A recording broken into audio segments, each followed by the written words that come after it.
Welcome, gamers! I am Morin Titans, the host of the Weekend Game Show, where I educate on and discuss different aspects of game development to show why video games can take years to make to prevent another Cyberpunk 2077 scenario. Welcome to another Let's Read Some Shit video where I read aloud portions, emphasis on portions for DMCA and copyright reasons, of a couple of books regarding video games, their creation, their impact on the world, to show the legitimacy of video games as an artistic medium, and or whatever I feel like reading at the time. In addition, I also hope to promote literacy as a whole. I also provide artist shoutouts to human artists to combat AI art theft. All of them can be seen on the Become Empowered Instagram, all one word, one E in the middle. All rights reserved by the artists. Hashtag create, don't scrape. All rights reserved by the artist. There we go. If this is something you're interested in, then you can find the other videos on my YouTube channel under the handle at Monria Titans-WGS.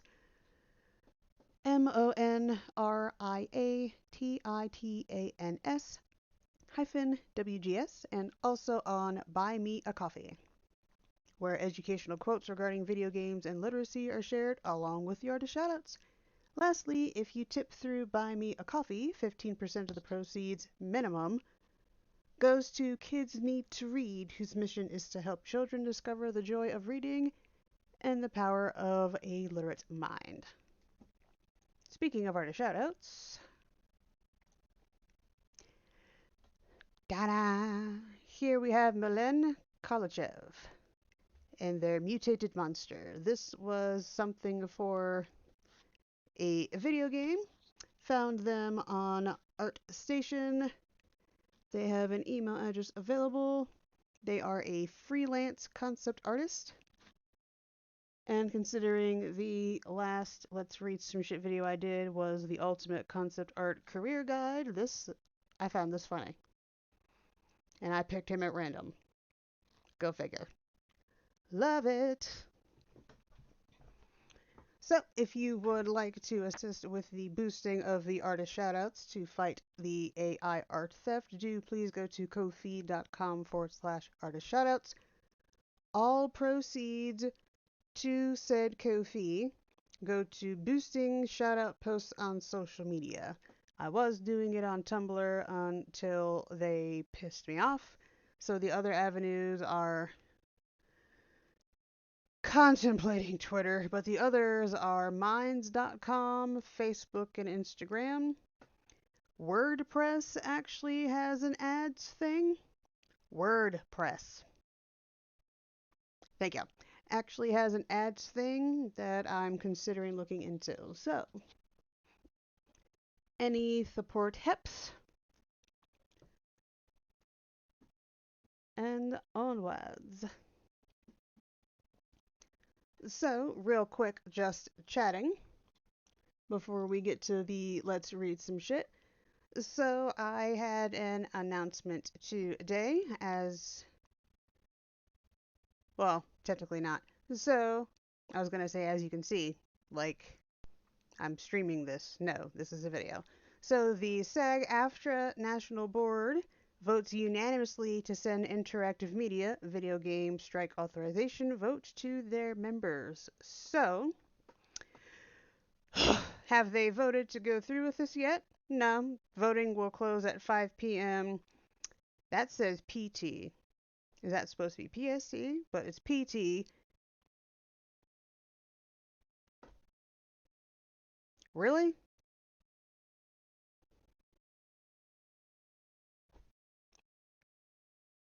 So while I'm using the never mind. I'll just so you get the captions. Authorization, strike authorization vote to members. No point in getting annoyed with technology. Have they voted to go through with this yet? No. Voting will close at 5 p.m. PT. I'm guessing that's also PST on Monday, September 25th, 2023. So towards the end of this month. Did this kind of kill my wanting to stream gameplay? For now, yes. So, moving forward, I'm going to be streaming art instead. Not today. Today I'm going to be doing a let's read some shit video and uploading it to YouTube. I was teetering back and forth between actually three things. So I'll either do 2 books where I read aloud portions of them, and since the videos tend to be under an hour, I've been doing that on purpose. I'll either do 2 videos with 2 books, make one long one with 4 books. I could do 2 videos with 3 books. We'll see. We'll see how I feel as I'm doing this. So, these, as I mentioned, tend to go about an hour-ish, and they go as follows. I read the summary on the back, if applicable. I read the foreword and preface, if applicable. If there is no introduction, I'll read part of the first chapter. And for this video, I will be reading portions of Fiction Writer's Workshop, the key elements of a writing workshop, clear instruction illustrated by contemporary and classic works, innovative exercises and methods to gauge your progress, 2nd edition by Josip Novakovich. And the second book, 13 Things Mentally Strong People Don't Do. Take back your power, embrace change, face your fears, and train your brain for happiness and success by Amy Morin. I haven't read this book yet. The first book, Fiction Writer's Workshop, I got that in college, and I have no memory of it, so this will be interesting. Second one, I'm optimistic. Master your mental strength. Revolutionary new strategies that work for everyone from homemakers to soldiers to teachers to CEOs. I'm optimistic that this will be helpful, but I'm neurodivergent. A lot of these self-help books are geared toward neurotypicals, so if this helps you, great. I'm not expecting this to help me. But we are starting with Fiction Writer's Workshop.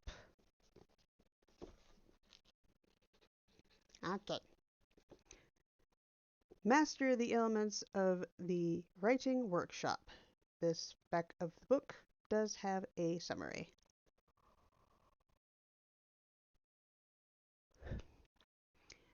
Master the elements of the writing workshop. The great paradox of the writing life is that to be a good writer, you must be both interested in the world around you and comfortable working in solitude for hours on end.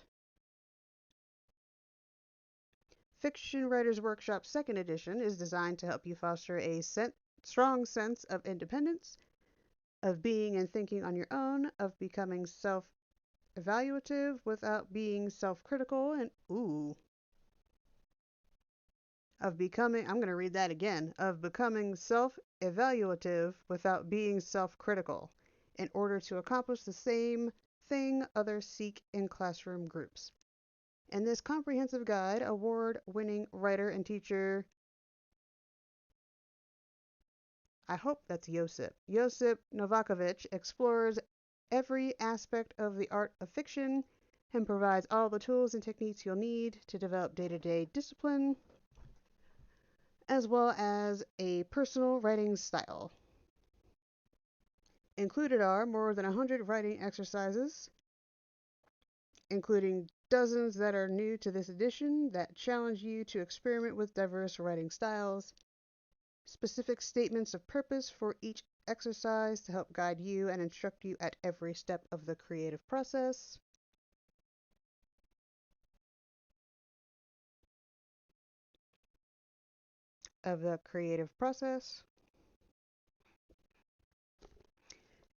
Notice Pixel Chat didn't catch that. Anyway, self-critique questions to help you assess your work and identify strengths and weaknesses before moving on to the next lesson.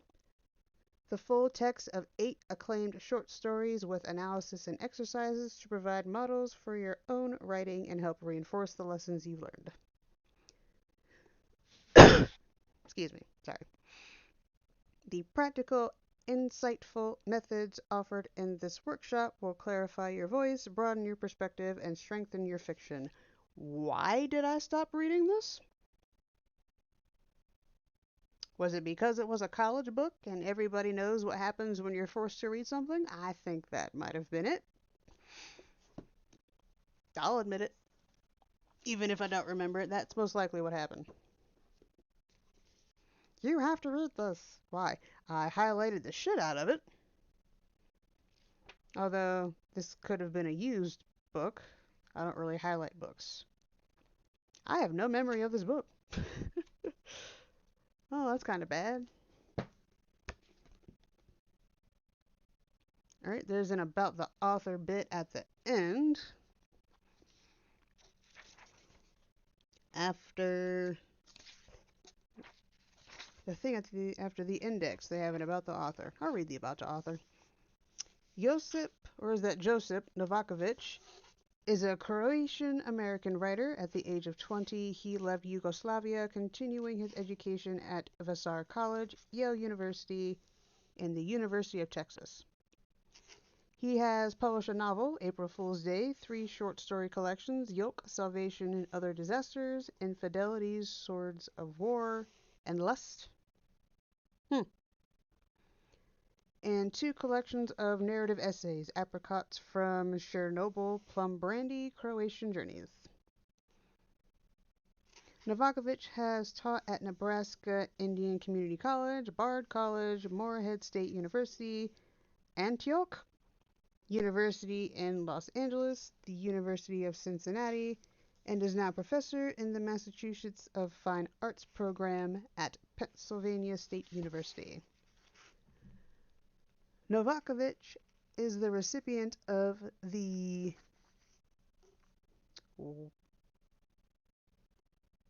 is that Whiting or Whiting Writers Award?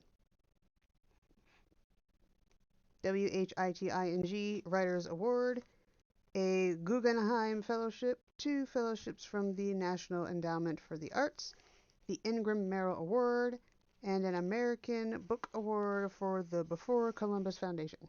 From the Before Columbus Foundation. He has been anthologized in Best American Poetry, Pushcart Prize, and O. Henry Prize Stories, aka the man knows what the fuck he's doing. This should be good.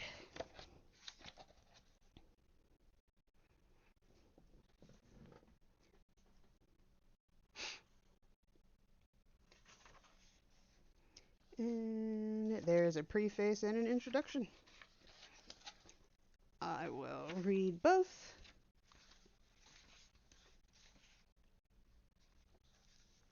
Per the... That's technically called an outline. They go as follows. That is an outline. Anyway, preface. Why is the font so small? I think I bitch about that every time I do this. Alright. Fiction Writers Workshop is now 12 years old. Damn. Almost as old as my son. While he has grown in the meantime and plays beautiful music on the cello, the book has remained the same until today. This is the 2nd edition, expanded to make a bigger and more complete book. We have attached a mini anthology in the back of short and long stories to exemplify some of the elements of the craft. A lot can be learned from analytical reading of the works we admire, and while I presented in the 1st edition of this book many quotations from stories and novels, I didn't include entire stories. Thus, those who wanted to see examples of what I was talking about, or who wanted to analyze completely on their own, were driven to buy yet another book, an anthology, such as Pickering's Fiction 100, or more than one to study further. It is a great idea to read many books for yourself to make reading a lifelong habit. For immediate needs, I think that the anthology in the back makes it possible to use this book as a short course, a nearly complete course, either alone or in a group. Anyhow, I don't need to preach to the choir. If you are reading this book, most likely you are a reader, and the inclusion of the anthology makes it easier to show how to read analytically. Of course, the book is still not quite complete and never will be. Ars longa, vita brevis. It would be ideal to include a few novels in the back as well, but that is definitely beyond the scope of paper affordability. I do recommend quite a few novels, from which I quote in the book, and I do suggest that your efforts and my efforts in writing always be supplemented by close reading of good fiction, short and long. As my mother always says, read anything and everything. Through the past 12 years, this book has been selling very well without much advertising through word of mouth. It has been used in many classrooms and in even more households by people who haven't had enough time to attend a formal workshop or the money. I have gotten many compliments on the book, and my favorite is this. I received a letter from an inmate of a Pennsylvania state penitentiary. Several inmates were using the book and writing until the book disappeared. Someone had stolen the only copy in the high security prison. Could I send another one to them? Oh. Strangely enough, sometimes I too, if stuck in the middle of a story, when having doubts, how is it done? Resort to this book and say to myself, wait a minute, I offered a few ideas that have worked for others. And going back to the basics, remembering to lay out some of the lazy telling in detailed scenes to bring characters out of isolation and into contact with others, or the other way around. If the action seems hollow, to delve into a character's mind, report strange thoughts to get into the psychology. These tidbits often, but not always, help me. Which brings me to the debate. Are there rules in writing fiction? It's possible to err on both sides of the argument by extremism. Yes, there are many rules such as show don't tell, don't use cliches and redundancies, don't do that, and do this and that. But there are no absolute guidebooks and recipes. True, formula fiction is guided by certain rules, but even there, some invention and violation of the rule can act as a surprise and bring the writing to a higher level of intensity. Bring the writing to a higher level and intensity. And it's fashionable to say that the only rule is that there are no rules. That sounds paradoxical and simple, yet it has been overused to the point of being a cliche and can be used as an excuse for impulsive writing. Impulsive writing is worth trying out, don't get me wrong. Everything is worth trying out. Writing formulaically, I guess, and according to many rules, on the other end, writing wildly. Do I need a magnifying glass? Anyway, most often, the game of writing will fall somewhere in between. And while there are no absolute rules, there are various game plans, and games have their rules. Yes, if you think about it, games are nothing but rules. Although I offer lots of advice on how to set up point of view or chronology, of events, or how to juggle telling with showing productively. That's an example where there's no absolute rule, show don't tell, has been discredited as an absolute. There are many exceptions, such as in Tolstoy's writing. I don't mean any of it categorically, even if I get carried away with personal conviction and sound categorical here and there. No matter how much technological innovation there is in writing, with hypertext and the possibility of including web links and inserting graphics and charts, one thing remains the same: our thirst for story. through many layers of different structures, most of us still want a story with events, conflicts, themes, and interesting connections. Eh. It's usual to splice two stories together, to use pictures, graphs, and web connections to create a bazaar of possibilities. But nevertheless, somewhere in the whole structure, most of us still look for a story. An email form story appearing in the anthology in the back. Reply All by Robin Henley. It's possible to write a novel as a series of cell phone texts. Nevertheless, how to use technology is beyond the scope of this book. That's another book.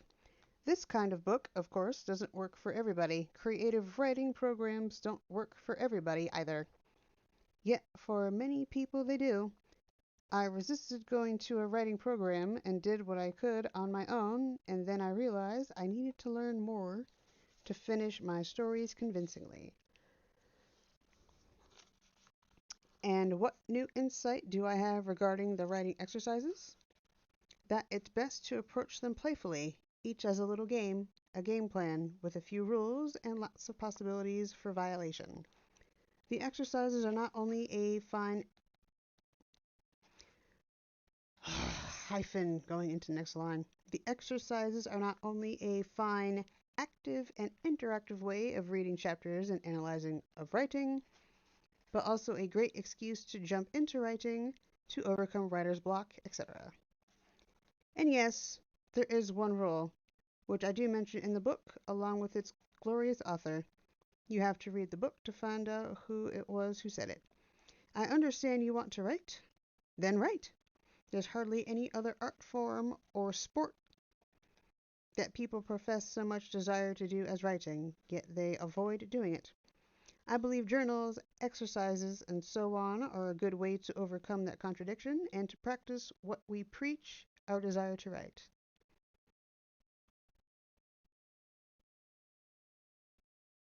That sentence sounded weird.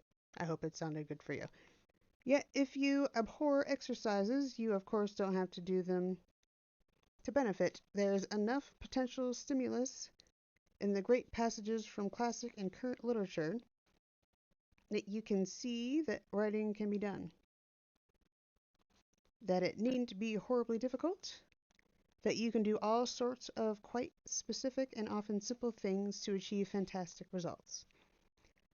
Actually, you can use the book to scoff at what people say about writing, that it can be learned and that it can be practiced. A concept I've encountered over and over again in Russia and Croatia. Many philosophers. Did I say that right? Many philosophers have formulated their philosophies on the basis of disagreeing with previous philosophers. And so many fiction writers. If you disagree with something clearly, you may formulate your own. It's quite possible that you will find many things to disagree with here, but all the better. Look for your own way. I like this guy.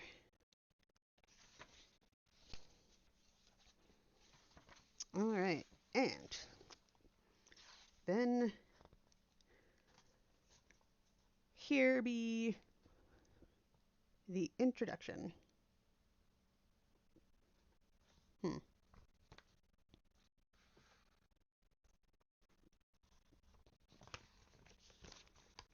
To be a good writer, you must have the paradoxical trait of being a gregarious loner. I almost said longer. Gregarious loner. Marcel Proust claimed that he needed to leave his friends so he could truly be with them. While thinking and writing about his friends, he communicated with them far more thoroughly and excitingly than when he was with them at a party. Was Marcel Proust autistic? Proust. Proust. As a writer, you need a strong sense of independence, of being and thinking on your own, so go ahead, work alone. I will give you a lot of advice, but you need not take it, especially when you disagree. You will formulate your own principles. No matter what advice I suggest in this book, which is designed to be a fiction workshop you can attend on your own, you ought to write freely. Ought and free don't seem to fit together, and that's another paradox of writing. If you can incorporate several writing principles and yet retain and even advance your independence of writing, you've got it made. Ultimately, write any way that gives you a sense of freedom. What a teacher and a fellow workshopper might discourage as a vice might, through practice, become a virtue. So, even before you continue with this book, with its writing assignments and its advice on fiction writing, you might let yourself write absolutely anything for a couple of weeks. 100 pages, so let us say, to see if some interesting patterns emerge. That is what I did at first. I avoided advice on how to write, and I wrote several 100 pages of drafts, filled them with silly puns and opinions, arbitrary plots and memories. I avoided letting anybody cramp my style. However,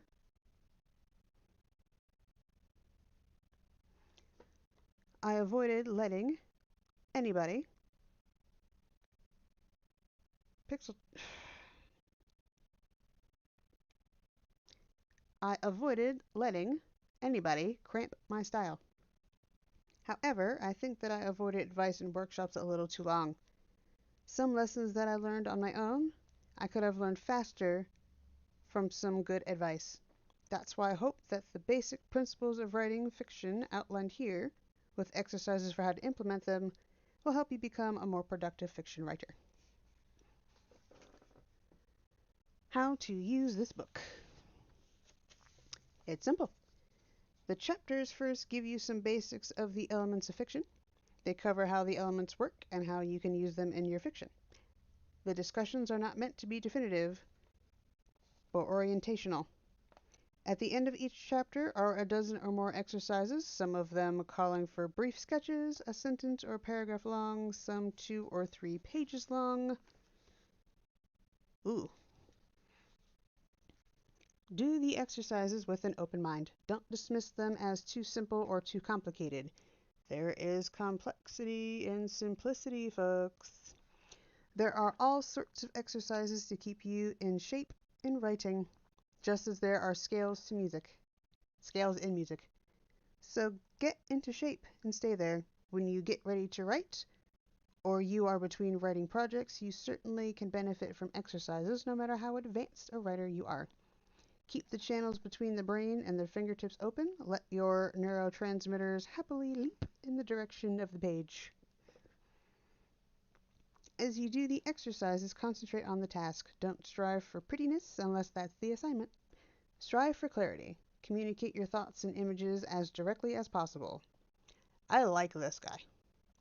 Now and then, for a change of rhythm, you may shroud things in long sentences and rich language, but in general, there's nothing more effective than a succinct, straightforward way of putting things. If you aren't direct, on the other hand, don't worry. You will have time to go back and cross out the imprecise words and put in better ones until you are satisfied. In drawing, some people use a lot of lines to get at the expression on a person's face. Some use few, or only one. No matter what, give it a whirl. Don't rely on adjectives of aesthetic judgment, because these are abstractions. Instead of saying ugly or wonderful, give us pictures to that effect. Show us what you mean. Don't tell us what you want to mean. Boom! Sorry. I'm loving this. The principle with exercises, you get out of them as much as you put in, a little more, actually. If you like an exercise, do it several times. A painter may sketch a face a dozen times, and each time is new. The French writer Raymond Queneau, Queneau, wrote Exercises in Style as 99 variations of one simple event. In a bus, a man steps on another's toe. If you don't like something, still give it a try. Don't use your dislikes as obstacles. It's too easy to find obstacles. After each exercise, you may ask, how do I know whether I have done it correctly? In a workshop, your peers can tell you what you've missed. If you work alone, you must do it yourself. I'll simplify it for you and ask you questions to consider. Don't read these questions until you are finished with the exercise. Keep them in mind as you read over what you've done. Revise or rewrite your exercise until you get it right. There's a point at which you know that you've done your best, given the limited time you have. So go back over what you've completed, not so much for what you've done wrong as for what you could do right, more right. Ooh, I'm going to read that again. So go back over what you completed, not so much for what you've done wrong as for what you could do right, more right. Don't work on developing a self-critical, that is, self-inhibiting, consciousness. Do work on developing a sense of where you can jump back in and draw one more line that'll give life to what you already have done, or where you could delete a line that may obscure your view of a good line you've drawn. How much time should you spend on each exercise? I'd say 20 to 30 minutes should be enough. If something stimulates you, of course, keep going.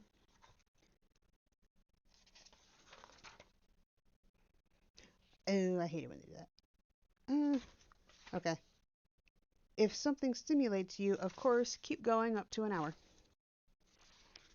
Beyond that, if an exercise has struck a strong chord in you, I'd say you are no longer doing an exercise, but are writing a story. Great! That'll be the fringe benefit of doing the exercises. You will examine many things, turn many stones, and find your treasures. Or kill your darlings. Still, discipline yourself to go back to the exercises and finish them outside of your storing writing time. If you spend 5 to 6 hours on exercises in each chapter, you could be through with this book in 2 months. It would be ideal to spend an hour a day regularly so that by the time you finish this book, you will have acquired the writing habit. This habit is the rare kind that is beneficial.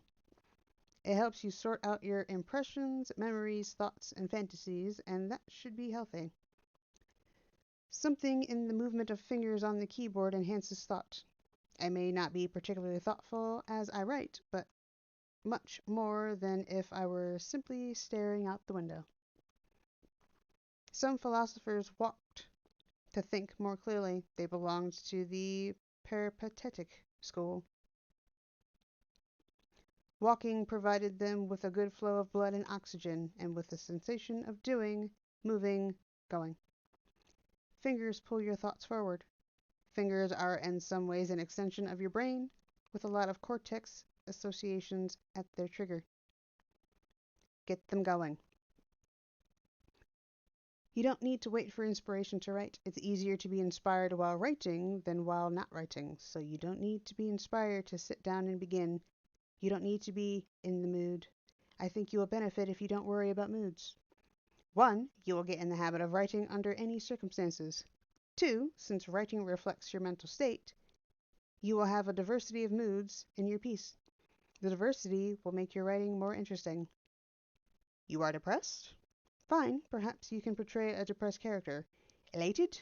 Don't waste the mood on celebration. Convey it onto the page. Many pieces suffer from moodlessness. Perhaps the writers are willing to work only when they are calm. Ultimately, talk about talent, inspiration, and genius is a distraction. Sit down and do it.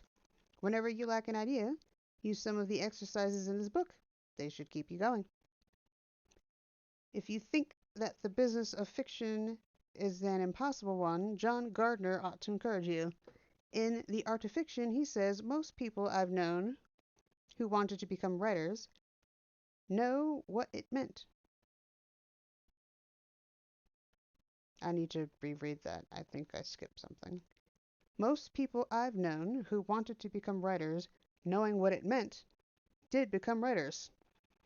About all that is required is that the world About all that is required is that the would-be writer understand clearly what it is that he wants to become and what he must do to become it. In On Becoming a Novelist, he claims that there are more failed business people than failed artists, yet in business schools, optimism prevails. There is a bit of a catch in John Gardner's encouragement, knowing what it meant. What does it mean to become a writer? Primarily, determination and perseverance. This anecdote will elucidate what I mean.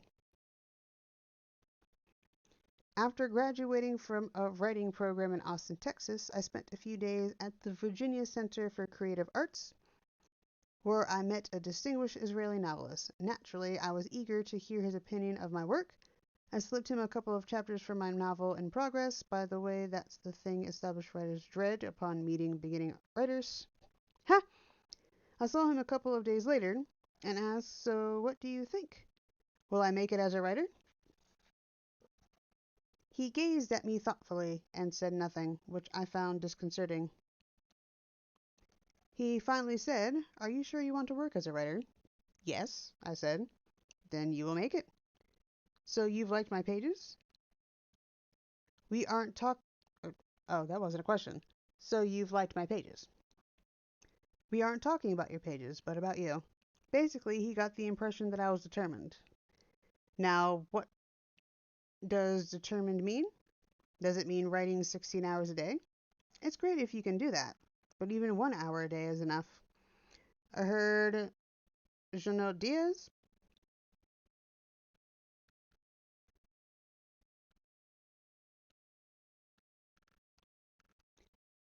I heard Junot Diaz,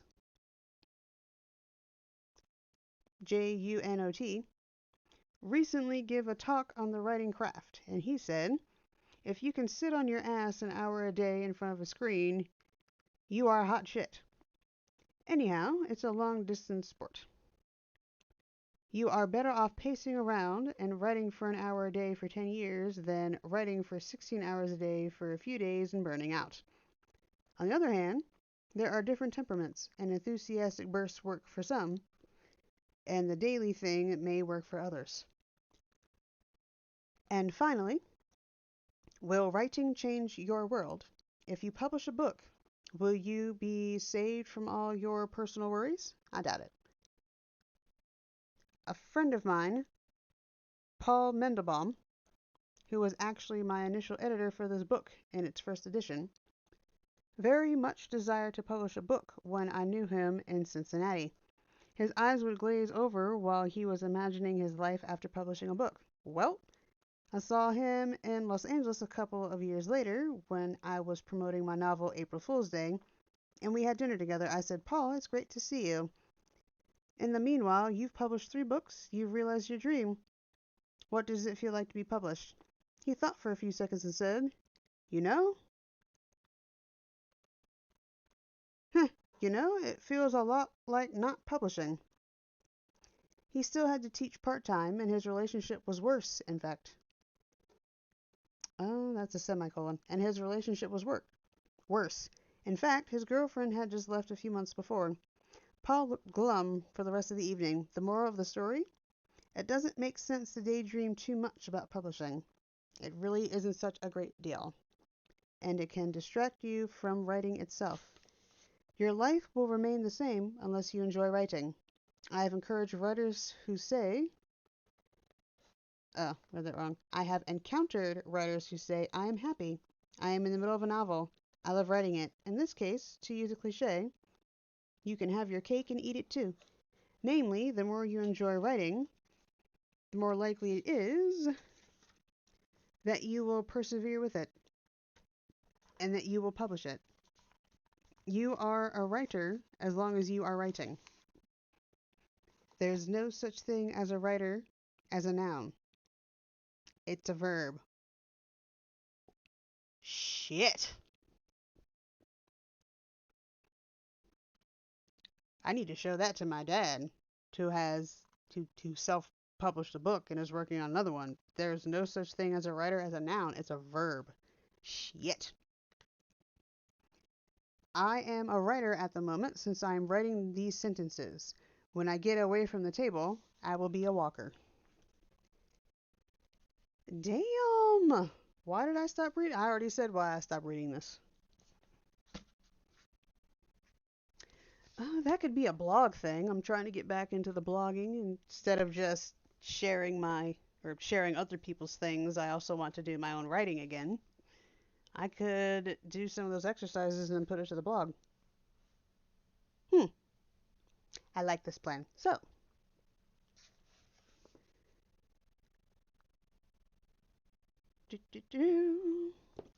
next, 13. Oh, actually, let me just, in case anybody forgot. So that was a fiction writer's workshop. I read portions of. We are moving on to 13 things mentally strong people don't do. Take back your power, embrace change, face your fears, and train your brain for happiness and success by Amy Morin. On the back, there's an About an Author section. Amy Morin is a licensed clinical social worker, college psychology instructor, and psychotherapist. Amy serves as Very Well's parenting teens expert and child discipline expert, and is a regular contributor to Forbes Inc. and Psychology Today. She is the only person in the psychology industry who is talking about mental strength on a global level. Huh. She lives in Enfield, Maine. I need light. I didn't. That might have been why I was struggling. Getting kind of dark up in here. Okay. As I mentioned in the beginning, I'm optimistic. Shit. At what point did this stop? I didn't see.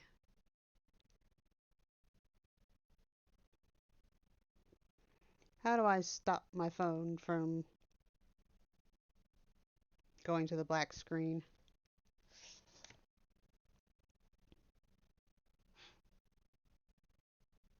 Ooh, okay. Disclaimer. There's a disclaimer in the book. Like I don't even care if you miss the summary. I'm going to read the disclaimer.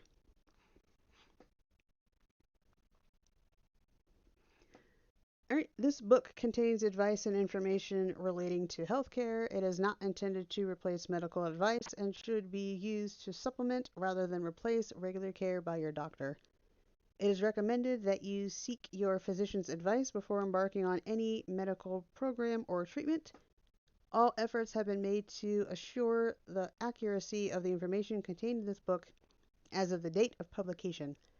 The publisher and the author disclaim liability for any medical outcomes that may occur as a result of applying the methods suggested in this book. The names and identifying details of many of the individuals discussed herein have been changed to protect your privacy. Have been changed to protect their privacy. All right, there we go. All right, there is an introduction.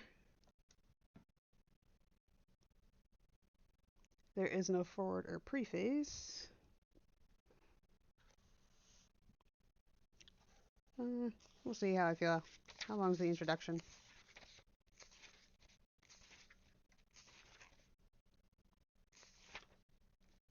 Okay. The font is so much better in this one. Yay! Alright, introduction. When I was 23, my mother died suddenly from a brain aneurysm. She'd always been a healthy, hard-working, vibrant woman who had loved life right up until her last minute on Earth. In fact, I saw her the night before she died. We met at an auditorium to watch a high school basketball tournament. She was laughing, talking, and enjoying life like she always did. But just 24 hours later, she was gone. The loss of my mother affected me deeply. I couldn't imagine going through the rest of my life without her advice, laughter, or love. At the time, I was working as a therapist at a community mental health center, and I took a few weeks off to privately deal with my grief. I knew I couldn't be effective at helping other people unless I was able to productively deal with my own feelings. Becoming used to a life that no longer included my mother was a process. It wasn't easy, but I worked hard to get myself back on my feet. From my training as a therapist, I knew that time doesn't heal anything. It's how we deal with that time that determines the speed at which we heal. Shit! I understood that grief was the necessary process that would eventually alleviate my pain, so I allowed myself to feel sad, to get angry, and to fully accept what I truly lost when my mother passed away. It wasn't just that I missed her. It was also the painful realization that she would never be there again during the important events in my life, that she would never experience the things she looked forward to, like retire from her job and become a grandmother. With supportive friends and family and my faith in God, I found a sense of peace, and as life went on, I was able to remember my mother with a smile rather than with pangs of sadness. And to anyone wondering, the ick was at the my faith in God part. In case you didn't know, I am an atheist. God part. Anyway, but whatever gets you through it. If it helps you, it helps you. I'm not gonna. That was just me making a statement. I don't judge unless you're a bigot. Anyway, a few years later, as we approached the third anniversary of my mother's death, my husband Lincoln and I discussed how to best honor her memory that weekend. Friends had invited us to watch a basketball game on Saturday evening. Coincidentally, the game was being played in the same auditorium where we'd last seen my mother. Lincoln and I talked about what it would be like to go back to the place where we'd seen her just 3 years ago on the night before she passed away. We decided it would be a wonderful way to celebrate her life. After all, my memories of her that night were very good. We laughed, had a chance to talk about all kinds of things, and had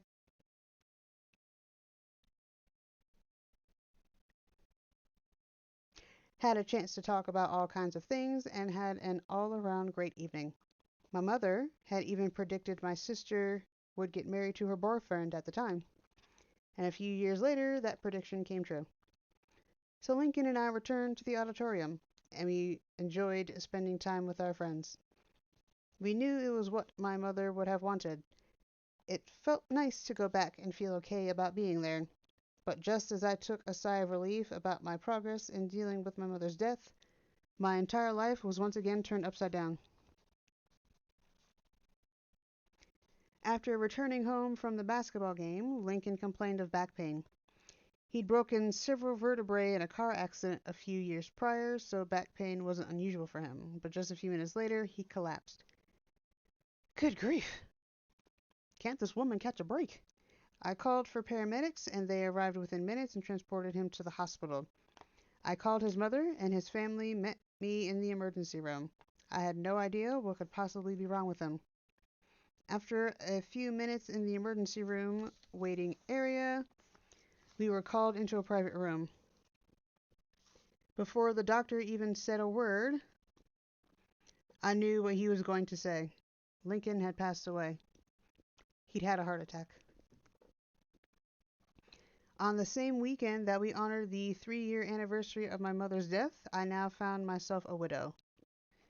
It just didn't make any sense. Lincoln was only 26 and he didn't have any history of heart problems. How could he be here one minute and gone the next? I was still adjusting to life without my mother, and now I'd have to learn how to deal with life without Lincoln. I couldn't imagine how I would get through this. Dealing with the death of a spouse is such a surreal experience. There were so many choices to be made at a time when I really wasn't in any shape to decide anything. Within a matter of hours, I had to start making decisions about everything from the funeral arrangements to the wording of the obituary. There wasn't any time to let the reality of the situation really sink in. It was completely overwhelming. I was fortunate to have many people in my life who supported me. A journey through grief is an individual process, but loving friends and family certainly helped. There were times when it seemed to get a little easier and times when it would get worse. Just when I'd think I was getting better, I'd turn another corner to find overwhelming sadness waiting for me. Grief is an emotionally, mentally, and physically exhausting process. There were so many things to feel sad about, too. I felt sad for my husband's family, knowing how much they loved Lincoln. I felt sad about all the things Lincoln would never experience. And I was sad about all the things we never get to do together, not to mention how much I missed him. I took as much time off from work as I could. Those months were mostly a blur as I was focused on just putting one foot in front of the other every day. But I couldn't stay out of work forever. I was down to just one income and had to get back into the office. Yeesh.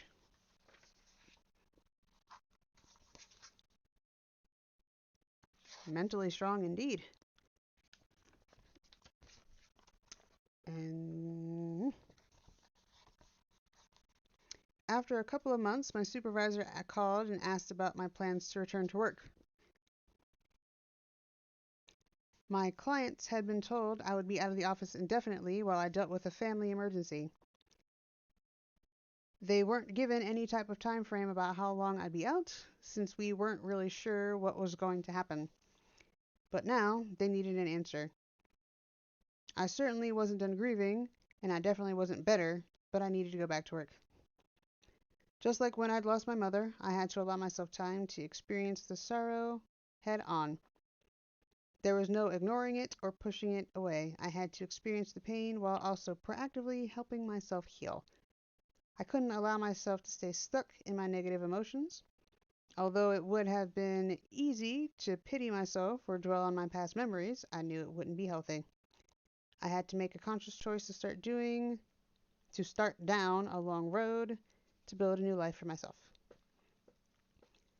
I had to decide whether some of the goals Lincoln and I shared together were still going to be my goals.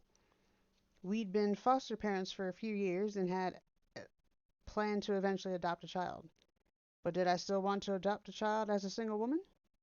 I continued my work as a foster parent, providing mostly emergency and respite placements for the next few years, but I wasn't sure I still wanted to adopt a child without Lincoln. I also had to create new goals for myself now that I was alone. I decided to venture out and try new things. I got my motorcycle license and bought a motorcycle. You go. I want one. I also began writing. At first it was mostly a hobby, but eventually it turned into a part-time job. I had to renegotiate new relationships with people as well by figuring out which of Lincoln's friends would remain my friends and what my relationship with his family would be like without him. Fortunately for me, many of his closest friends maintained friendships with me, and his family continued to treat me like part of the family. About 4 years later, I was fortunate enough to find love again. Or maybe I should say love found me. I was sort of getting used to life as a single person, but that'll change when I began dating Steve. We'd known each other for years, and slowly our friendship turned into a relationship. Eventually we started talking about a future together. Although I had never thought I'd get married again, with Steve it just seemed right. I didn't want a formal wedding or a reception that parodied the ceremony I'd had with Lincoln, although I knew my guests would be thrilled to see me marry again. I also knew it would conjure up pangs of sadness for people as they remembered Lincoln. I didn't want my wedding day to be a somber occasion, so Steve and I decided to have a non-traditional wedding. We eloped to Las Vegas, and it was a completely joyous occasion that centered around our love and happiness.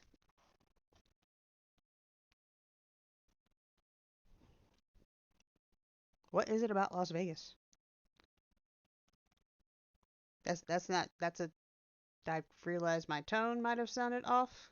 I think this headset is actually helping me hear my tone, which normally I can't. I'm not dissing Vegas. That was the actual question. Like, what is it about Vegas? Anyway, about a year after we married, we decided to sell the house that Lincoln and I had lived in, and we moved a few hours away. We'd be closer to my sister and my nieces, and it gave us an opportunity to have a fresh start. I got a job at a busy medical practice, and we were looking forward to enjoying our future together. Just as life seemed to be going great, our road to happiness took another strange twist when Steve's father was diagnosed with cancer. Initially, doctors predicted that his treatment would help keep the cancer at bay for several years, but after a few months, it was clear that he wasn't likely to survive 1 year, let alone several. He tried a few different options, but nothing really worked. As time went on, the doctors grew more perplexed by his lack of response to treatment. After about 7 months, he'd run out of treatment options. The news hit me like a ton of bricks. Rob was so full of life. He was the kind of guy who could always pull a quarter from behind a kid's ear, and he told some of the funniest stories I have ever heard. Although he lived in Minnesota and we lived in Maine, we saw him often.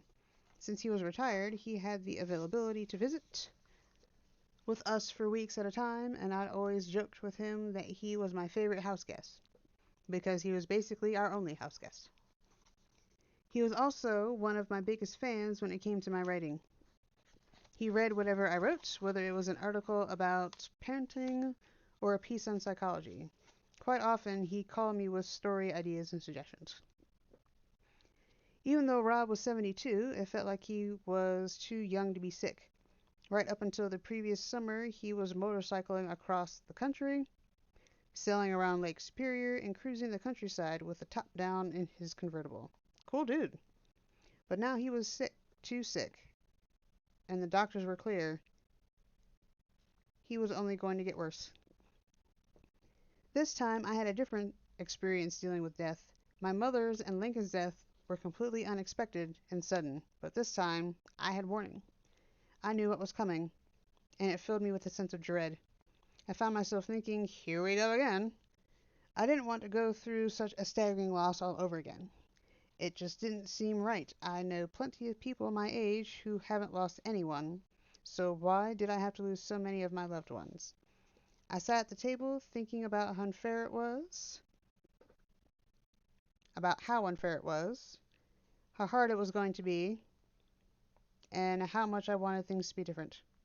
I also knew I couldn't let myself go down that road. After all, I'd been through this before, and I'd be okay again. If I let myself fall into the trap of thinking my situation was worse than anyone else's, or if I convinced myself that I couldn't handle one more loss, it wasn't going to help. Instead, it would only hold me back from dealing with the reality of my situation. It was at that moment that I sat down and wrote my list. 13 things mentally strong people don't do. They were the habits I'd fought so hard. I need to reread that. My eyes just kind of. They were the habits I'd fought so hard against to come out on the other side of my grief. They were the things that could hold me back from getting better if I allowed them to take hold of me. Not surprisingly, they were the same skills I was giving to the clients who entered my therapy office. But writing them down was something I needed to do to help me stay on track. It was a reminder that I could choose to be mentally strong, and I needed to be strong, because a few weeks after writing down that list, Rob passed away. Psychotherapists are known for helping others build on their strengths, doling out tips on how they should act and what they can do to improve themselves. But when I created my list on mental strength, I decided to stray for a moment from what has become second nature to me. In focusing on what not to do has made all the difference. Good habits are important, but it's often our bad habits that prevent us from reaching our full potential. You can have all the good habits in the world, but if you keep doing the bad habits alongside the good ones, you'll struggle to reach your goals. Think of it this way. You're only as good as your worst habits.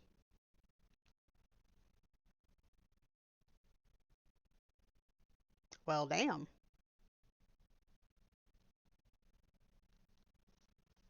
Bad habits are like heavy weights that you drag around as you go about your day. They'll slow you down, tire you out, and frustrate you.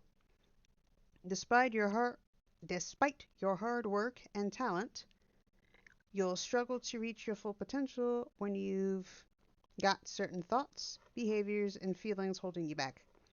Picture a man who chooses you go Picture a man who chooses to go to the gym every day. He works out for almost 2 hours. He keeps a careful record of the exercises he performs so he can track his progress. Over the course of 6 months, he isn't noticing much of a change. He feels frustrated that he's not losing weight and gaining muscle. He tells his friends and family that it just doesn't make sense why he's not looking or feeling better. After all, he rarely ever misses a workout. What he leaves out of the equation is the fact that he enjoys a treat on his drive home from the gym every day. After all that exercise, he feels hungry and tells himself, I've worked hard. I deserve a treat. So each day he eats 12 donuts on his drive home. Seems ridiculous, right? But we are all guilty of this kind of behavior. We work hard to do the things that we think will make us better, but we forget to focus on the things that might be sabotaging our efforts. Let me reread that, because I just read it wrong. We work hard to do the things that we think will make us better, but we forget to focus on the things that might be sabotaging our efforts. Avoiding these 13 habits isn't just what will help you through grief. Getting rid of them will help you develop mental strength, which is essential to dealing with all life's problems, big or small. No matter what your goals are, you'll be better equipped to reach your full potential when you're feeling mentally strong. Okay. Remember what I said about this might not be helpful for the neurodivergent? Because most self-help books aren't? This one's different. Telling me what not to do is actually more effective for me personally than telling me what to do. So my to read stack is so long right now.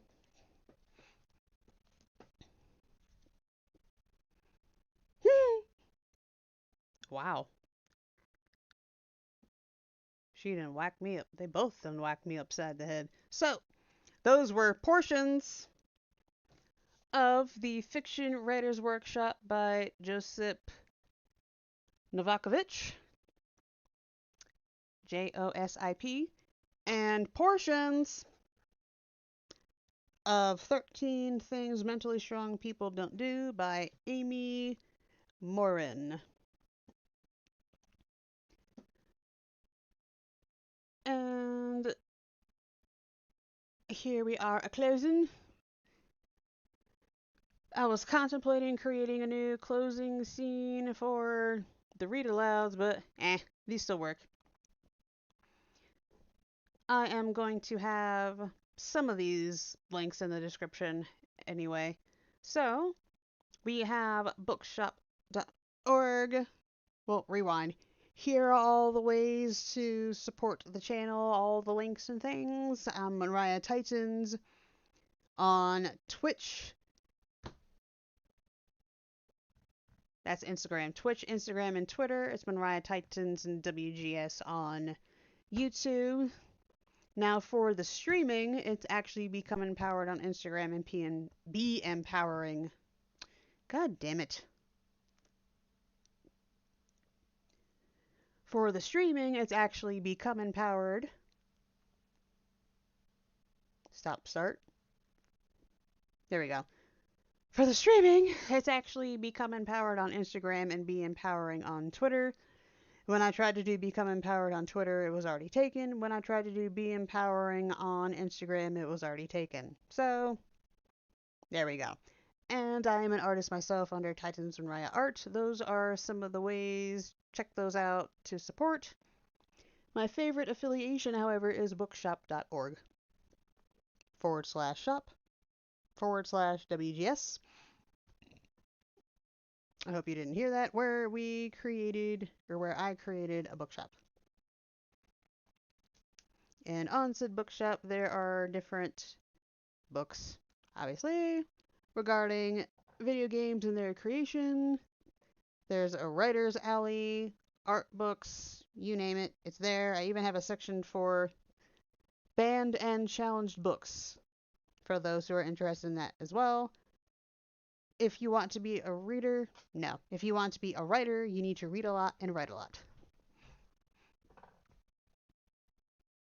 And a little bit of brain fog. Who said that? Was that Stephen King? I think so.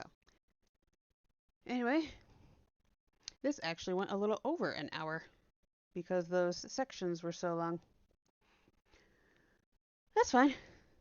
And this tired me out. So I was thinking about making 2 videos, but since this one is going over an hour, I'll just leave it at the one.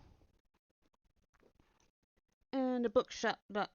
And a little bit more about bookshop.org because it is my proudest affiliation. Their mission is to help small business bookstores in the age of e-commerce. So, you buy through bookshop.org, you buy through my shop, or if you see there in the upper left there, it says powered by bookshop.org, but it has Mariah Titans and WDS's Bookshop.